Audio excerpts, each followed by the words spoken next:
জীবনে সফল হতে গেলে তিনটা ব্যাপার মাথায় রাখবেন, এটা বলে আমি শেষ করব। তিনটা ব্যাপার ইনশাআল্লাহ আপনি যে স্টেজের স্টুডেন্ট হন, আপনি যা চিন্তা করছেন আপনি সফল হবেন। এক নাম্বার, বাবা মার দোয়া নেবেন।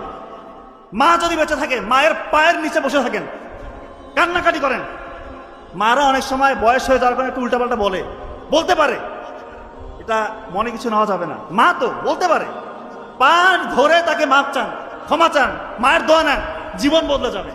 কোথায় যাবেন আপনি চিন্তা করতে পারবেন না। বাবা বেঁচে থাকলে বাবার দোয়াটা নেন।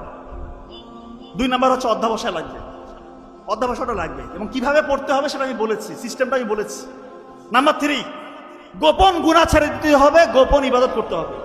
গোপন গুনায় যারা লিপ্ত, এই যে একটু আগে চমৎকার আলোচনা করেছে যে পর্নোগ্রাফি ইন্ডাস্ট্রি মুসলিম যুবকদেরকে ধ্বংস করার জন্য একটা হাতিয়ার।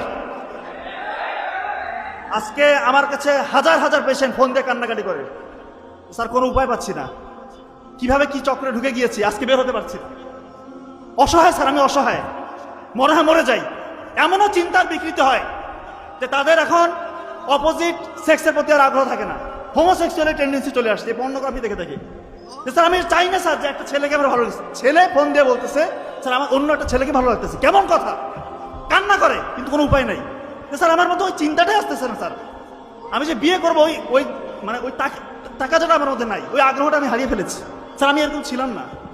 এই জন্য দয়া করে কেউ যদি এর আশেপাশেও থাকেন দূরে থাকেন ভাই, ধ্বংস হয়ে যাবে। এমন গোপন গুনাহ এটা, এমন ভয়ঙ্কর ভয়ঙ্কর রোগ আপনার হবে যেটা বংশে আপনার হয় নাই কারো, এবং এমন রোগ আল্লাহ মাফ করে হতে পারে যেটা কাউকে শেয়ারও করতে পারবেন না।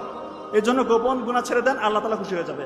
আল্লাহকে রাজি খুশির জন্য গোপন গুনাহ ছেড়ে গোপন ইবাদত করেন, তাহাজ্জুদের সালাত আদায় করেন।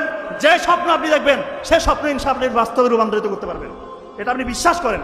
আমাদের ব্রেইনের একটা সিস্টেম আছে, আমরা জানিয়ে ভাবি, জানিয়ে চিন্তা করি, ব্রেইনের মধ্যে তখন রেটিকুলার অ্যাক্টিভেটিং সিস্টেম চালু হয়ে যায়, RAS বলে।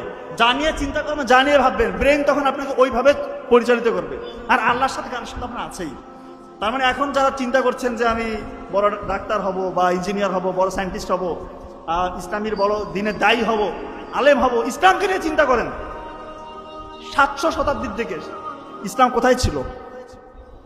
এমন বিস্তৃত সাম্রাজ্য তারা দখল করেছিল, ওই সময় পর্যন্ত কারো অধীনে এত বড় রাজ্য ছিল না। অত শুরু হয়েছিল কোথা থেকে? একটা সামান্য একটা গোত্র, একটা উপজাতি ছিল তারা।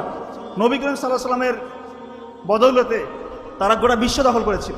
তো আপনাদের মধ্যে এখন ওই চিন্তাটা জাগ্রত করতে হবে যে হ্যাঁ আমি পারবো, শুধু ডাক্তার ইঞ্জিনিয়ার হলে হবে না, এমন কিছু করতে হবে ইসলামের কাজে যেন লাগে, ইসলামের জন্য নিজেকে ডেডিকেশন নিয়ে আসে নিজের মধ্যে, যে ইসলামের জন্য আমি কাজ করব।